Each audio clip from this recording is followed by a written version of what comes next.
This is an open letter to the Sane Society. This problem with messaging and the media, that's what's going to bring this machine to a halt. The problem is, I was just speaking with a guy who comes by, and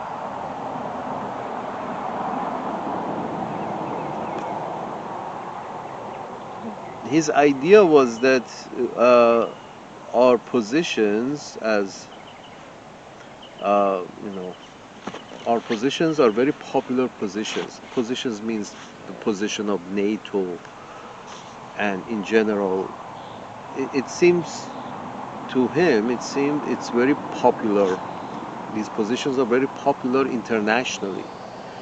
And then I realized that, yeah, this is what the media portrays, that the positions of our government are very popular internationally. And this is what the media portrays, that we have the popular position. And but once in a while, one of these guys who are not journalists, they're just, you know, comedians or jesters, especially once in a while one of these guys does something that, everybody gets to know. And recently Mr. John Stewart in his uh, I saw parts of it because I don't have Apple TV, but the parts that I saw, the episodes that I saw, great work.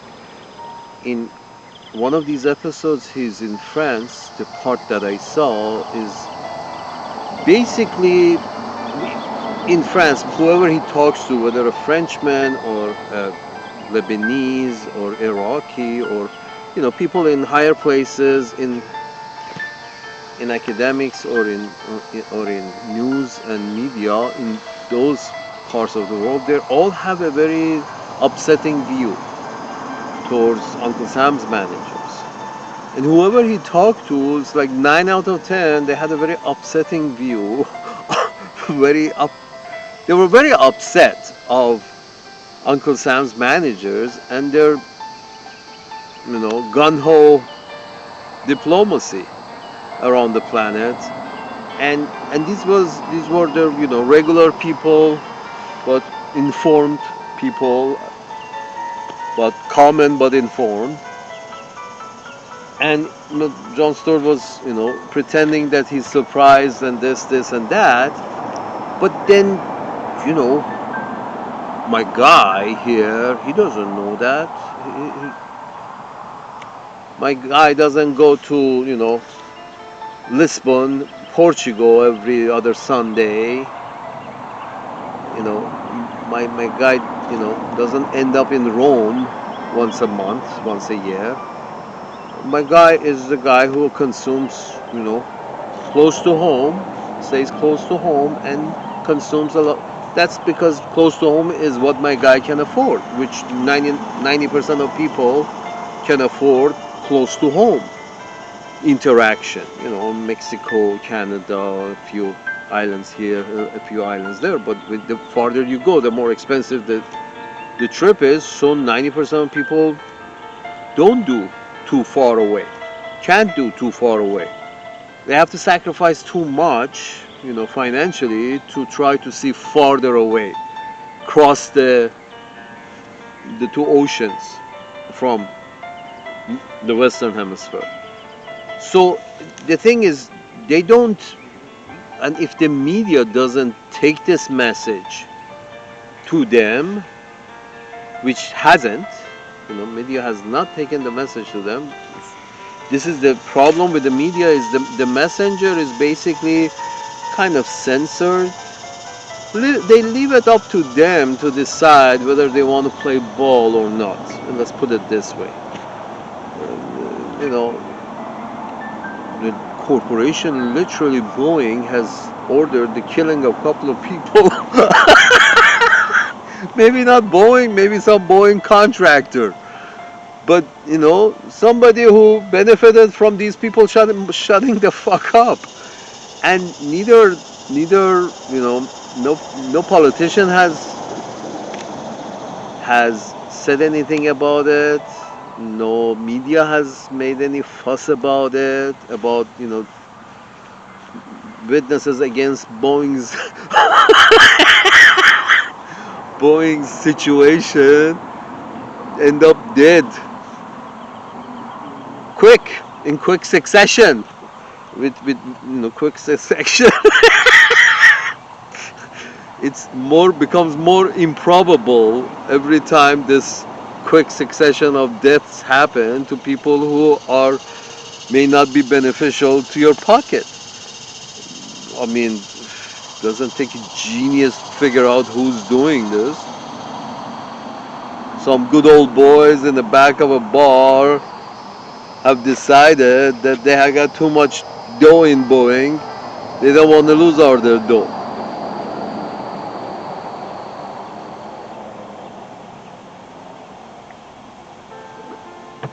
So there's no investigation, there's no inquiry, nothing solid. Nothing that says, okay, Boeing, you know what? It seems you're too big for your own good. We're gonna divide Boeing into 12 different companies with 12 separate owners. End of story. This is exactly what they ended up doing after, to bring about the end of a recession in 1929. They broke everything up. They realized that these big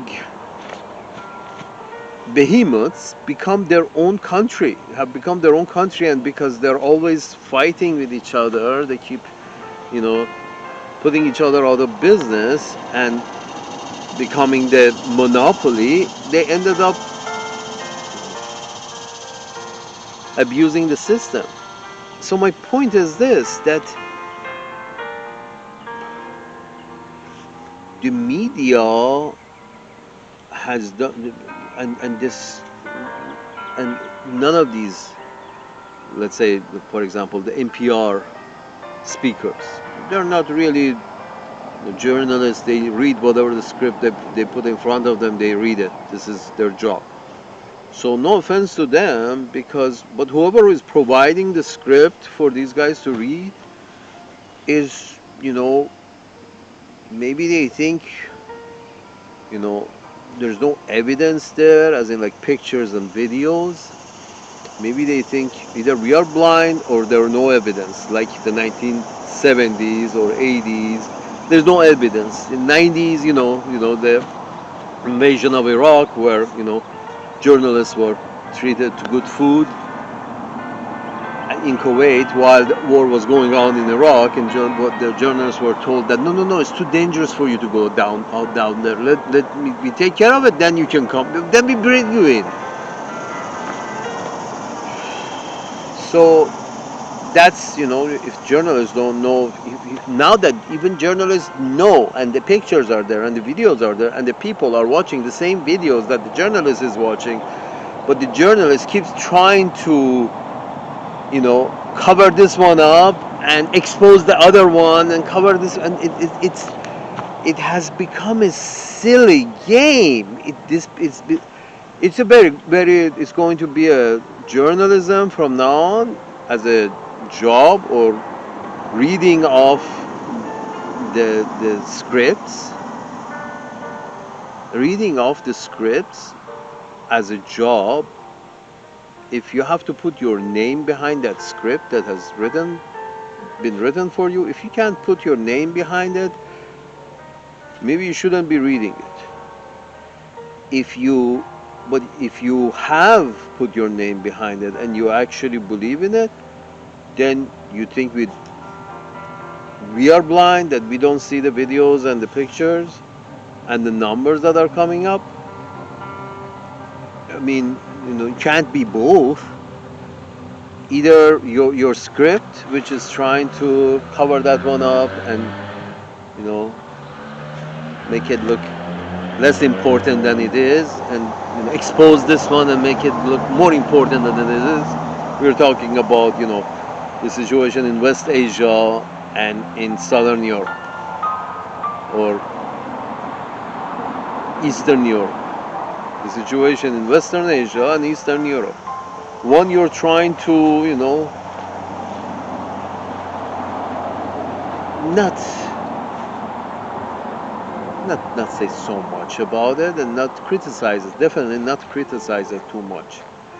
But then, the other one, the Ukrainian one, is let's criticize the hell out of that motherfucker. They are. It, that's the thing. For example, Mr. Inskeep on NPR today, we heard that he was comparing that the, the explosion of a hospital, children's hospital in Ukraine. That although there are some pictures, evidence that it seems it wasn't a incoming missile, but outgoing defensive missile that found its way to the school. But anyway, let's assume that's bullshit. But the idea is that you know they are saying that this awful sound of explosion of the school or the hospital, children's hospital, and that the next sound is the sound of the tap that Mr. Putin and Mr. Modi had tapped each other and hugged each other, and that was the sound of that tap. And it's awful to see that the biggest democracy in the world is palling around with the guy who just blew up a children's hospital. Here's the thing, Mr. Inskeep. The only country that helped India, one of the few countries that helped India, that could help and did help India break away from the British colonialism, was Russia. Maybe due to self-interest, maybe both to do with self-interest and the fact that Russians believe the natives have some right over that land. It's a combination of both, but the idea that, and British imperialism is what Washington D.C. has picked up and has become the administrator of. It's no longer fashionable to call it, Uncle Sam's empire, but the empire has a bad tone, so they don't use it much anymore. But it is what it is. So you are the followers of the British Book of Imperialism, the same British who colonized India for 200 years, and killed 150 million of them, and at the end, one of their neighbors helped get rid of this fucking British.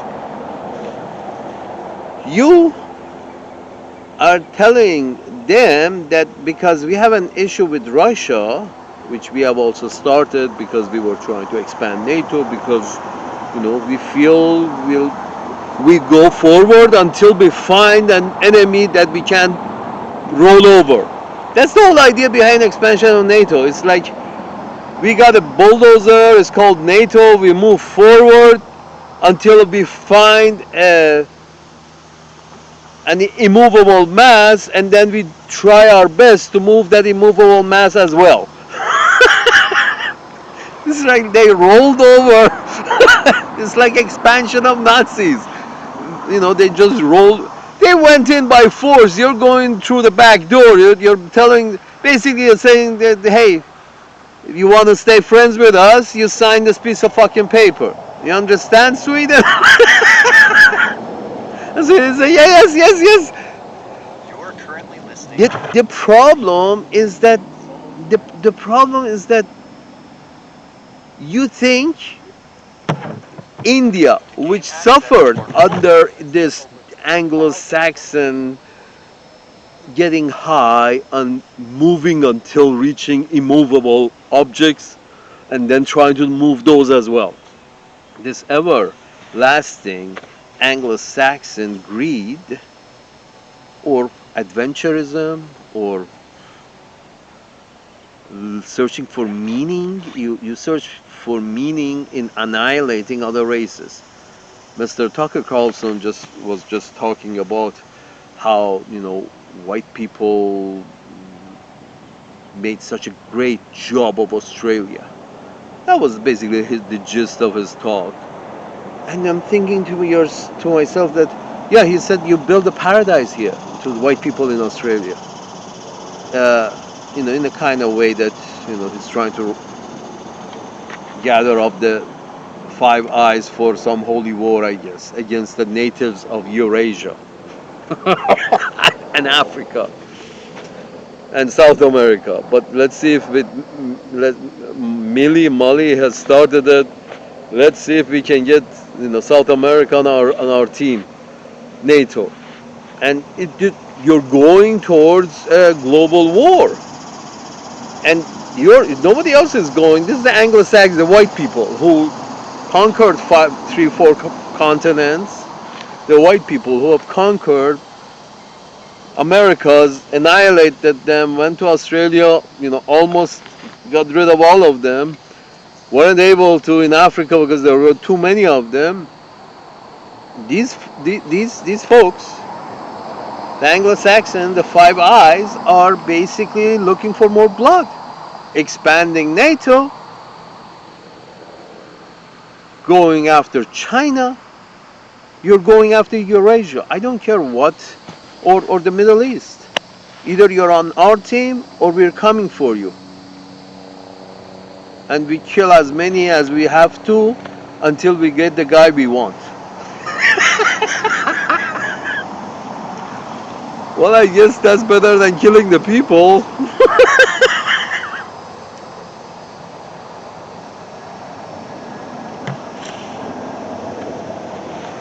I'm sorry, Mr. Tucker Carlson, Mr. Steve Inskeep, and I'm thinking to myself, Mr. Inskeep, does he really, doesn't he know we know that,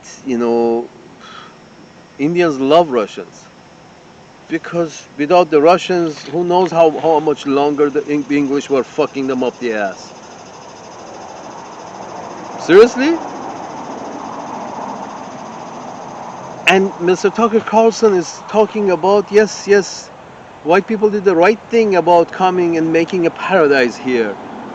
Whose paradise, Mr. Tucker Carlson? Your paradise. In your view, that's a paradise. But do the natives even dreamed of that? No. The natives define paradise in a different way.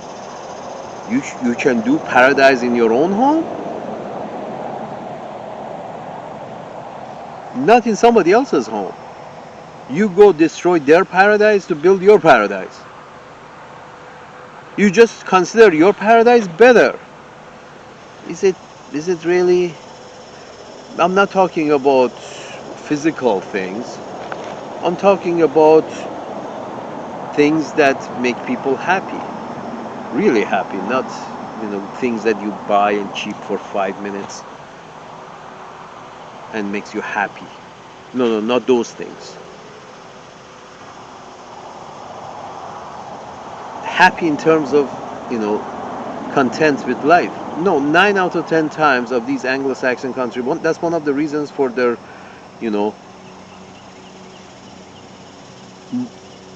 they work a lot. It's because it's never enough.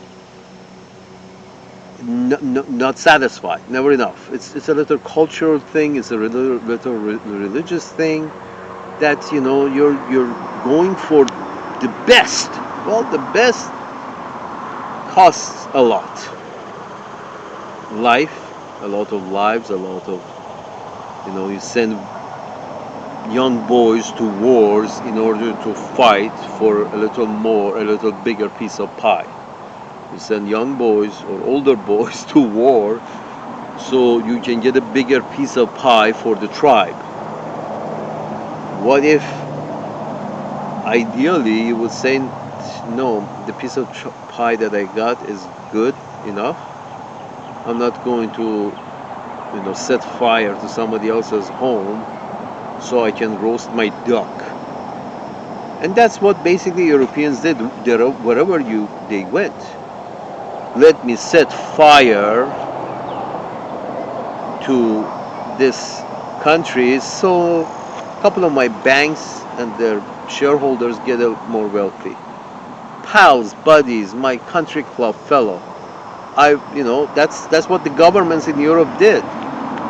They invaded these African and Asian territories and just left it out to their corporations to take over, East India Company, corporations to take over and fuck the people.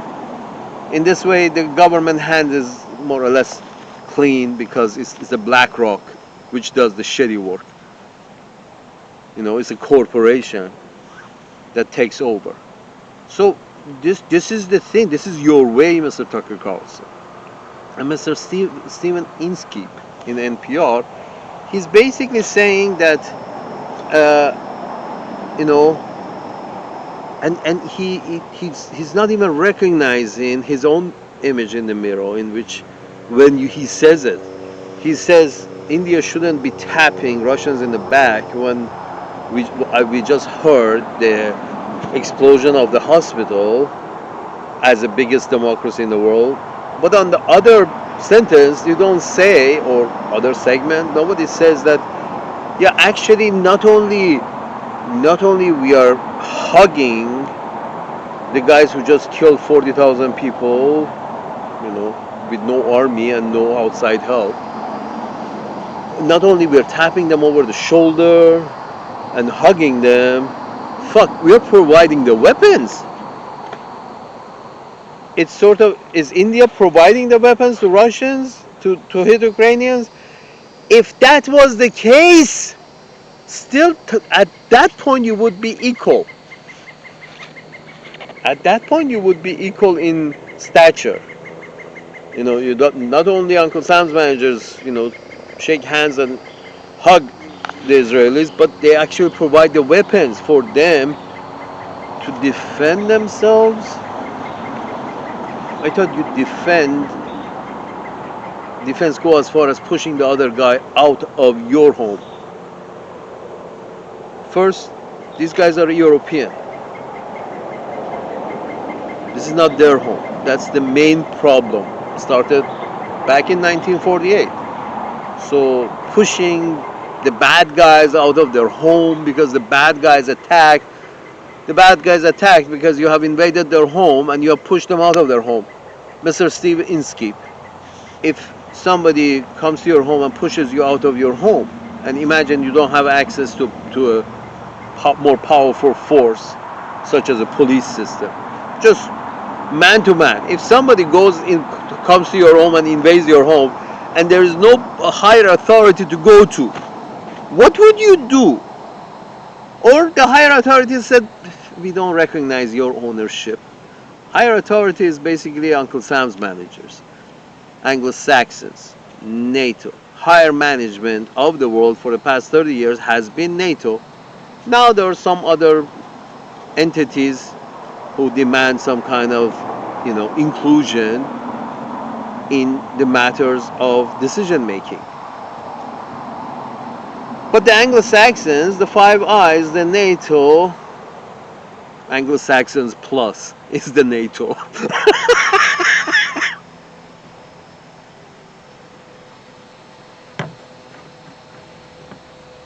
Anglo-Saxons plus. British, German plus. Some Italians and Irish in the middle just. But the point is this, it's going towards everything or nothing for the purpose of we must be on top.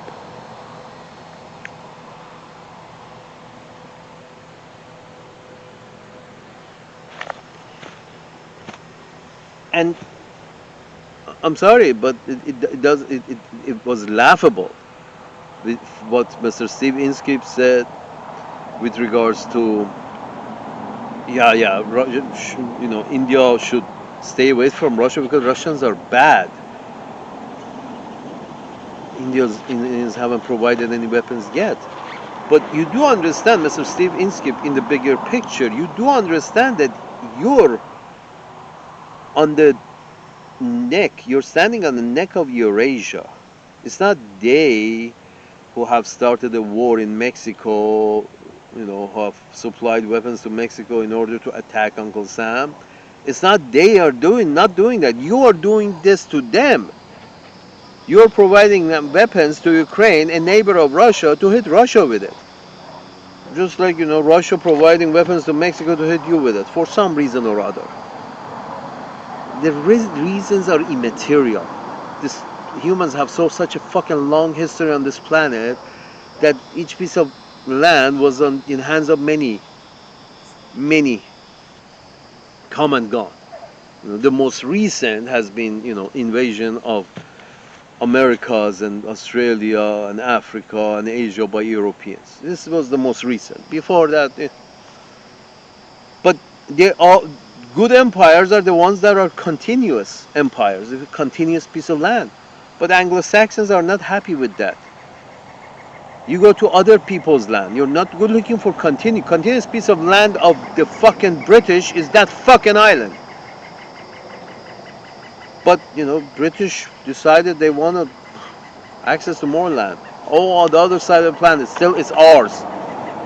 What do you mean it's ours? Is it near your home? Is it you have expanded your empire on a land? No, no, no. We go and open up shops. We just stick our whatever island we find, we stick our flag on it and say this is ours.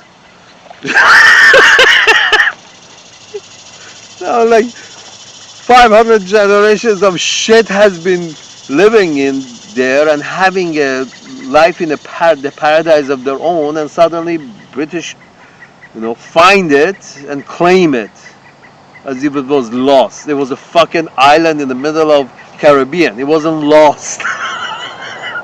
That you found it. They find it, Mr. Tucker Carlson. The Anglo-Saxons find it, destroy the natives' paradise. In an attempt to build their own paradise, they build something they consider paradise. Good for you, but you can build your paradise in your own home. How would my neighbor feel if I go into his piece of land and say, yeah, I'm here to build my paradise. I'm here to build my paradise. How would you think the guy who's living there would feel? Sort of like, yeah, please go ahead, build your own paradise on your own fucking piece of land. You don't need to build your paradise here up my ass. Anyway, here's the thing, Mr. Tucker Carlson. Yes, it is nothing to be proud of, especially if you have annihilated the native population.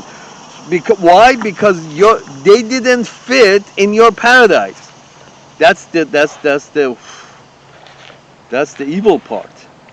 That not only you didn't allow the natives of the land to keep their own paradise or their version of paradise, what they consider to be paradise. The fucking guy's sleeping under the shade, banging his wife, and eating from the sea. Whatever the sea, the land that he can hunt and gather. He works like 2 hours a day, 1 hour a day. Catches something that he's already thought about how to catch. A hunter-gatherer lifestyle that the natives of Australia had. In that area that especially had a good weather, which, Europeans have decided to put their main cities there because, it was very part of few areas that had good weather. So the point is this, that was a paradise. He didn't need a hotel room, and he didn't need a building to live in. He didn't need no roads. That's his paradise. And I'm kind of, in slowly going towards agreeing with the guy that, a Jesus kind of lifestyle is actually a paradise because there is nothing to worry about. It is what it is. Whatever I can find, I eat and move forward. That's a kind of paradise that doesn't require insurance.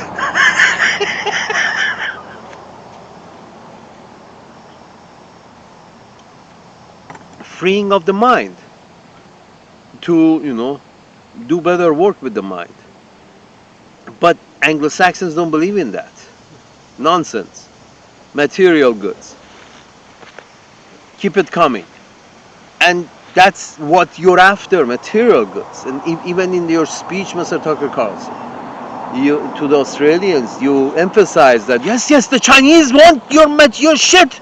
You gotta be careful, Australia. The Chinese want your shit. Really? Your shit meanings, your resources and your mines, this and mines that. Well, they were doing fine up to now, trading. These guys sold shit to the Chinese, and Chinese made good shit out of them and sold it back to them. They were doing fine. Nobody is after anybody's land unless you start pulling your six-shooter out. Then other people are going to pull their six-shooter out, and shit is going to hit the fan. So I don't understand, Mr. Tucker Carlson. You're trying to avoid a war with Russia, but start a war with China. And NPR is trying to avoid a war with China and start a war with Russia. I don't know which side of the aisle to to appeal to. Well, at this point, they say the only sane option is somebody like Thomas Massey who does understand that neither one of these cases make any sense. They're both nuclear powers, and they both have a right to exist. Where they exist, how they have existed, they haven't had a war in the past 75 years, and that should be it. Draw the line exactly where they are, and whatever the fucking war you're playing. But none of these folks are willing to do that, especially none of the NATO members, which basically they all signed a contract with Uncle Sam's manager and saying, gave their rights to them. Say, you make decisions for us, Uncle Sam.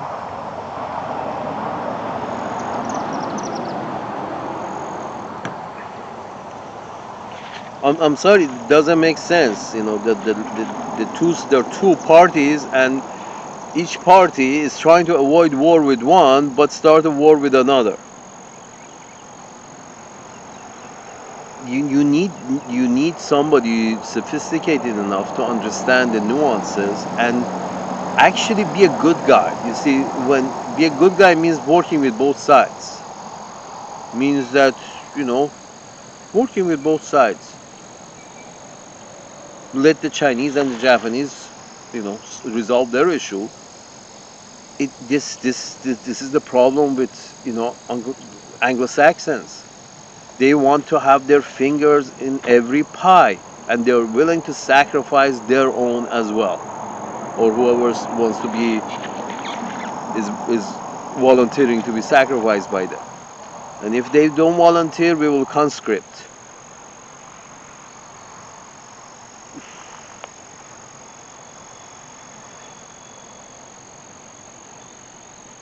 At the end of the day, I mean, you at least have put together at least 5, 6, 7, 8,000 years of known history. You don't want to go down like this. Make the planet uninhabitable because your races can't get along. It's not your races, it's your corporations can't get along. The corporations who benefit from a war with China or benefit from some bad relations with China, they have their own lobbyists, and the corporations who benefit from bad relations with Russia, they have their own lobbyists. And the smart people know that it's not about neither one, it's not about anything, it's about the money. And the only way you can stop all this nonsense of Anglo-Saxon expansionism, the only way to stop this is to take away the punch bowl.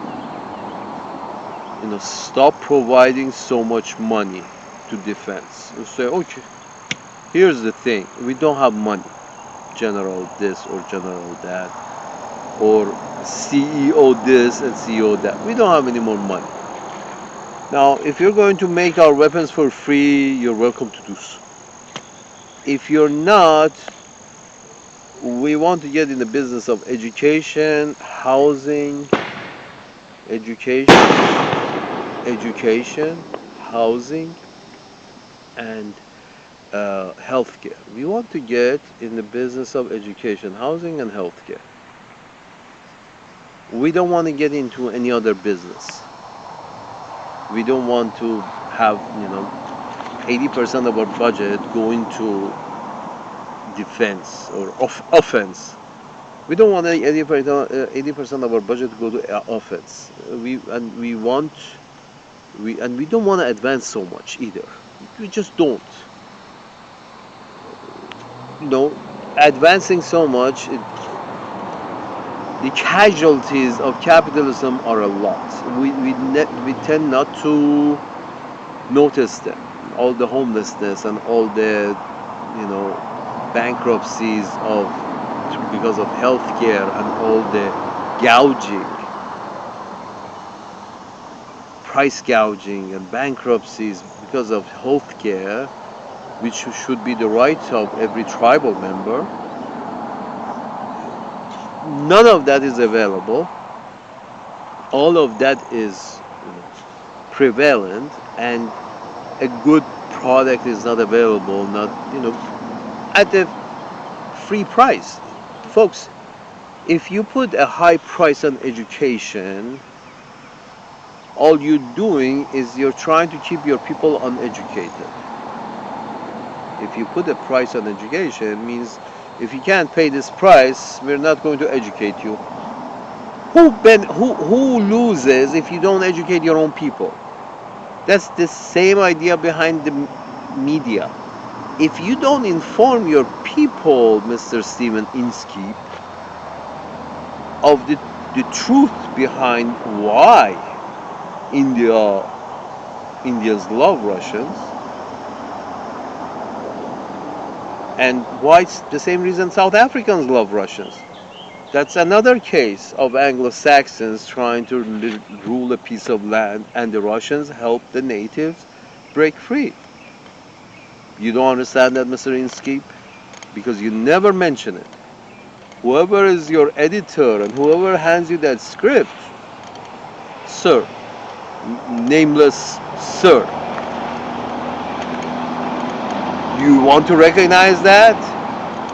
Or my guy here, because you don't recognize that, NBC doesn't recognize that, MSNBC doesn't recognize, and Fox doesn't recognize that. Oh yeah, here's the thing: Anglo-Saxons, we fucked a lot of people bad. It wasn't just the North Americans and the South Americans. We fucked them in Africa, and we fucked them in Asia, and we still fucking them. We fucked them in East Asia, and we fucked them in. This is all fucking, my friend. This is don't mistake that you're. Again, it's the job of media to try to say that we are on the right side of history. That's the job of media, or media personalities like Mr. Carlson, saying we are on the right side of the history. Why? Because it's us. It's Anglo-Saxons. It's us. We're white people. Therefore, we are right. The same thing Mr. Inskeep is saying. We are right. Now, I'm not picking on your race, because my shitty race is I'm a brown skin. I'm not doing that. I'm just saying that you are inflaming fires that you may not be able to control, because fighting Eurasia, and believe me, by now, after like 3, 4, 500 years of taking it up the ass from the white people, this Eurasia and Africa, after 400, 500, 600 years that they had been taking it up the ass through spread out colonialism, they've kind of got the message. Some of them are trying to get their act together so at least, not be molested by the Anglo-Saxons. And Mr. John Stewart in his, The Problem, went and interviewed a large group of people in the know, and they all, stated that they all believe Uncle Sam's managers have fucked them up the ass royally by just inflaming dissent inside the natives, between the natives, taking the one side against the other, and embargoing this side or sanctioning that side, doing this, sending operatives there and sending military there and getting involved into this and that and other. That's imperial minutia that you have got yourself involved in, and at the same time that you have bombed them and you have displaced them in Eurasia, in West Asia, in East Asia.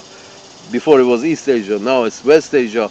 In Ukraine, when you start, because things are not going your way, you start some kind of chaos in there. Because things are not going your way, you start some kind of chaos by funding some freedom fighters.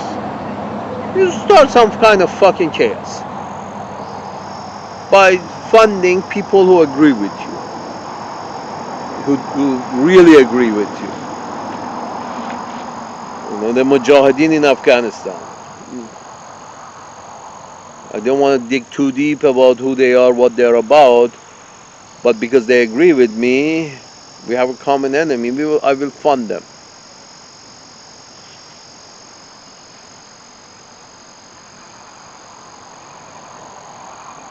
Salute. Again, you're going down one rabbit hole after another. Folks, here's the thing, my Anglo-Saxon friends. NATO, the world doesn't need your input. Maybe you understand your form of government, and from the way things look, you have learned how to execute it perfectly. They have found a form of government. They're not in Hawaii trying to take over Hawaii. They are not in Mexico trying to, arm Mexico and help them shoot into America, North America. Or they're not, arming Italy to attack France. They're not arming Portugal against Spain. You're arming Ukraine against Russia. It's like Russia coming with the, Shanghai Cooperation Organization. So, okay, our next member is going to be Mexico, and then Mexico is going to have some territorial claims against Uncle Sam's managers with regards to California and Texas and this and that. So Mexico is going to go to war, start abusing Americans living in Mexico, and then because of that, this happens, that happens. China is like Russia are now, arming Mexico. Does that make any sense? It doesn't. Again, this is the expansionism nature of the Western European folks. This is your culture. It's not. It's good when you aim at that space and say, okay, we're gonna go, colonize Mars. That makes sense. But on Earth, with regards to nations, with other personalities, other histories, other geographies, other religions, you don't have the right to dictate how they should govern themselves. If they're shitty people, they will have shitty governments. None of your concern. If they're good people, they will have good governance. Again, none of your concern.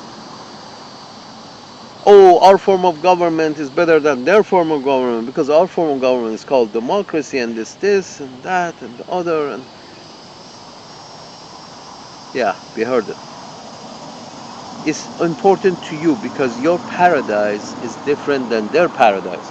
I like your paradise, but their paradise is something else. And whenever they change their mind, they don't need to, get paid by you. You don't need to orchestrate a coup d'état, action, a police action, or a military action, or a bombing action. You don't need to conduct any of that.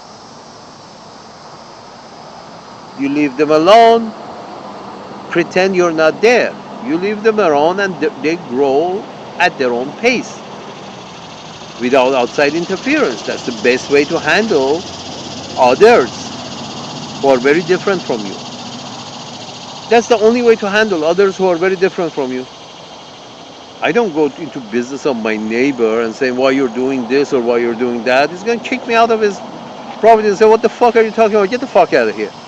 But you as a nation, when Anglo-Saxons get together, form a tribe, they make good weapons, and they decide that no, we have to go and tell our neighbors how he should treat his wife. Well, what the fuck are you talking about? Both Mr. Inskeep and Mr. Carlson. What the fuck are you talking about?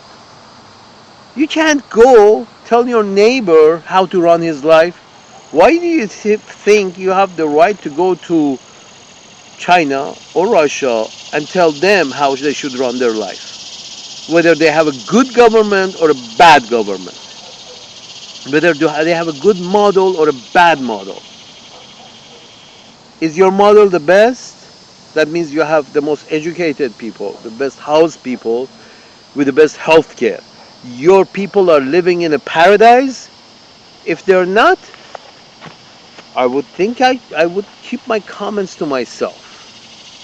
If my family is in shit, I'm not going to criticize my neighbor's family because my family is in shit.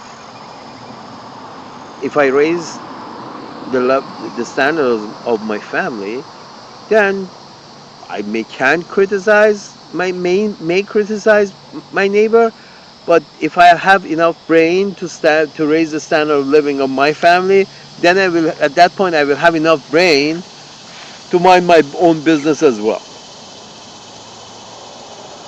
So there are only two options. If you're worse than the neighbor, you have no right to criticize them and the way they are managing themselves, the form of government or economy they have.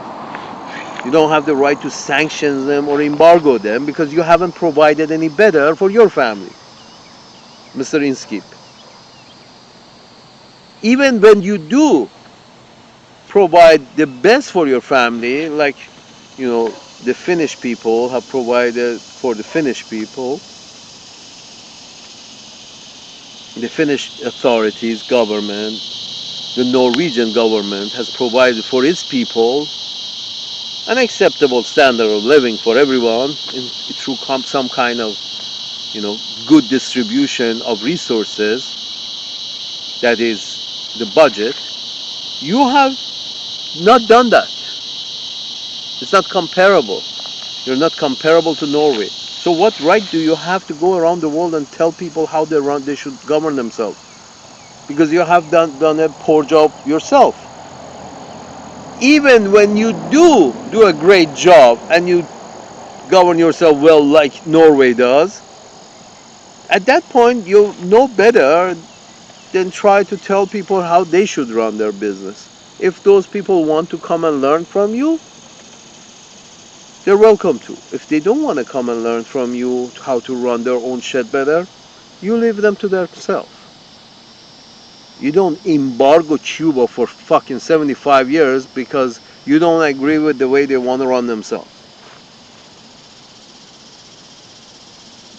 Both Mr. Carlson and Mr. Inskeep. And these folks are the brains of the outfit, supposedly. Folks, if you're not running yourself well enough, how can you feel the authority? You have the authority to tell other people how they should run themselves, whether they're Chinese or Russian.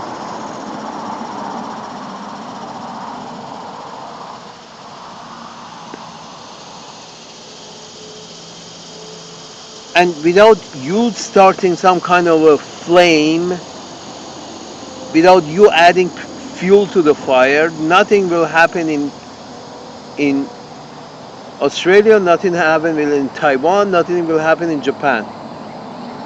You started, you know, airing the flames, spreading the flames, spreading the worry. They have some neighborly issue, they go to United Nations, they solve the neighborly issue. But the problem is, United Nations is the place that both Mr. Inskeep and Mr. Carlson, United Nations is exactly where you show your hand, but you also don't inform people. That often United States managers, Uncle Sam's managers, have to veto. Often have to veto. What does veto mean? Veto means 99.9% of the population of this planet is okay with this. We are not.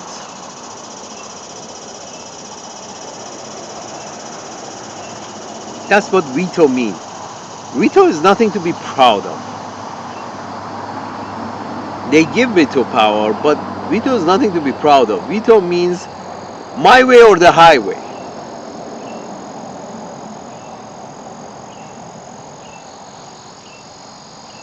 Who would do that in a planet with so many different cultures and races and religions? Who would say, fuck all of your races and religions and fuck all of you, my way? Who has that kind of audacity?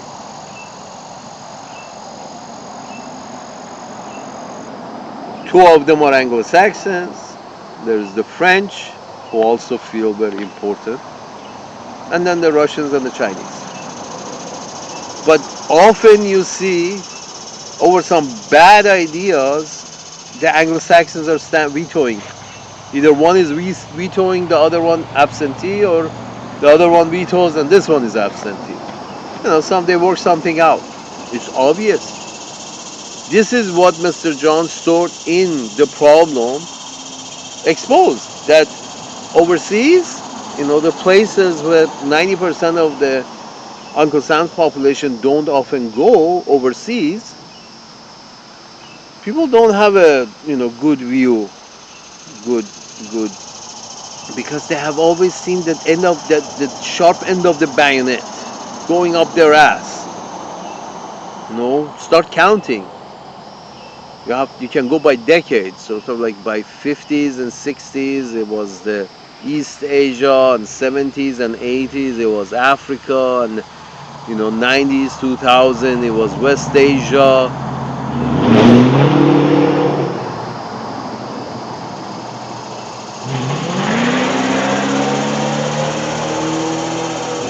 And now it's Eastern Europe and West Asia.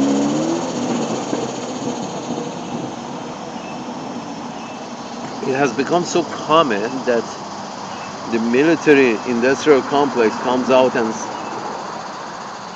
issues some edict that yes, there must be a pivot from fighting the shithead sand niggers in West Asia in a sort of cat and mouse game. There must be a pivot from fighting the shit.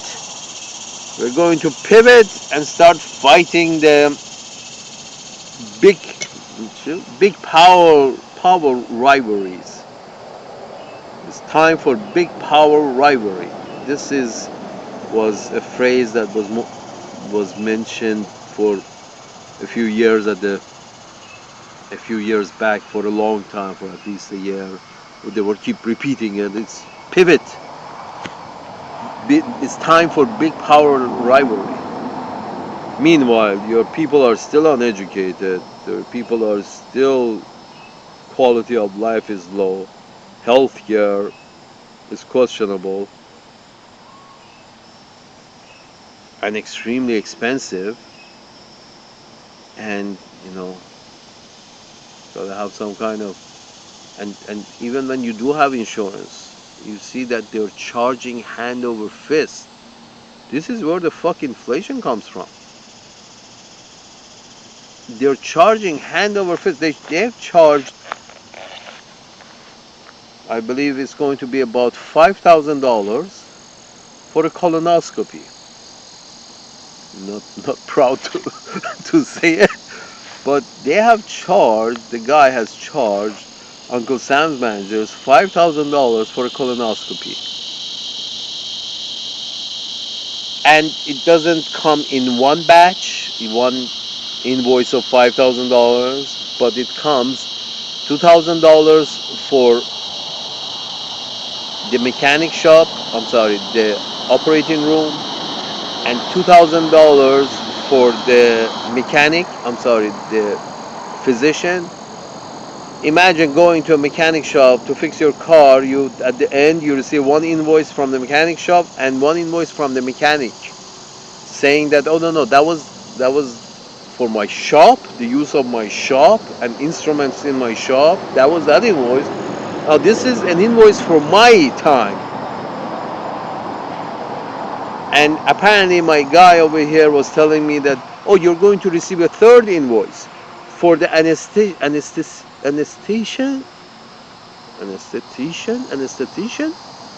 the guy who puts you to sleep before the colonoscopy. So this, he says, comes last. So up to now it was $2,000, which, thank God I have insurance. I paid 200 of it. And the next one came for another $200 because they have charged the government $2,000. So the guy has charged $2,000 for his shop, $2,000 for his time, and apparently the anesthetician has going to charge me $1,000 for her time. $5,000 for 15, 20 minutes of work? Are you fucking kidding me? This is inflation. This is the situation with the healthcare.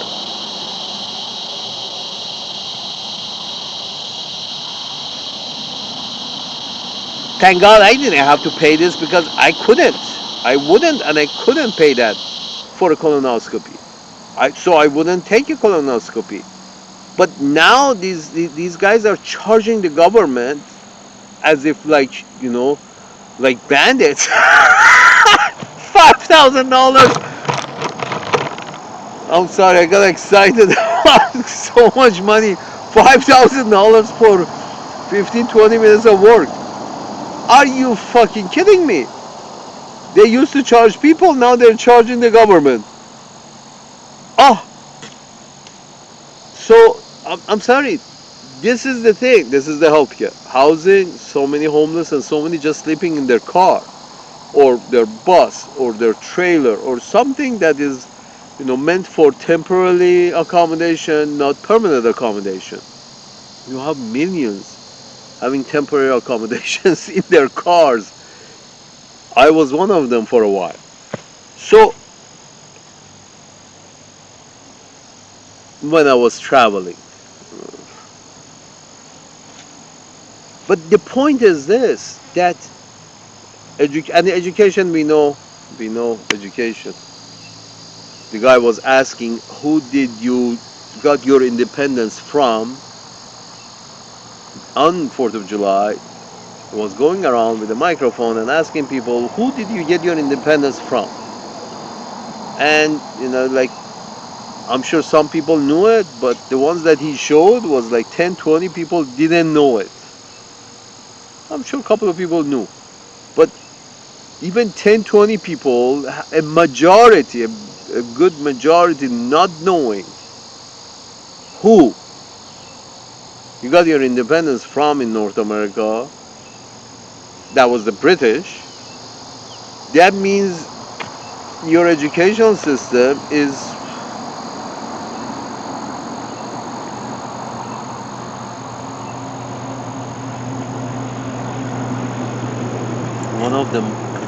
most well-known holidays of the year, its history and its significance and its target was left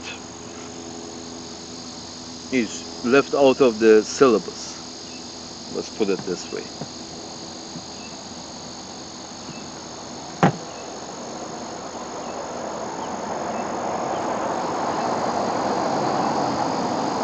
So you're not doing your thing well, but then are always up for a fight with whoever.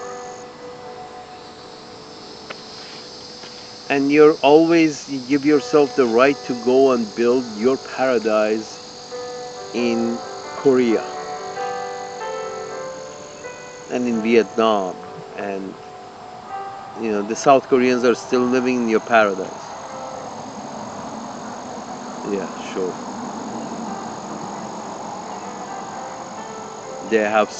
South Koreans have such an inferiority complex after 75, what, 50 years, 60 years of being occupied by white people. They have such inferiority complexes that apparently South Koreans have have an issue with plastic surgery, that they are undertaking so many plastic surgery to look white, to look Anglo-Saxon. Widen their eyes and lift their eyes and widen this and tighten that, and so facially they would look like Anglo-Saxon. This is, after 50 years of creating inferiority in them by occupying them, setting them free. Yeah, freedom and paradise doesn't drive you to plastic surgery, Mr. Tucker Carlson, or and Mr. Stephen Inskeep. Freedom, paradise, the right way, the good way doesn't drive people to this kind of madness, to try to change their shape to look like a different race. Now, being under occupation and being stressed continuously for 50 years, generation after generation, then drives you this kind of mad. The Japanese, those frustrations that you see in their game shows, those humiliations and those things that has gone wrong with the Japanese culture, is because they've been on the receiving end of Anglo-Saxons' big penis for the past, 75 years, and Anglo-Saxons never left. They came in, they occupied, never left, and now they're trying to, convince the Japanese to go to war against the mainland.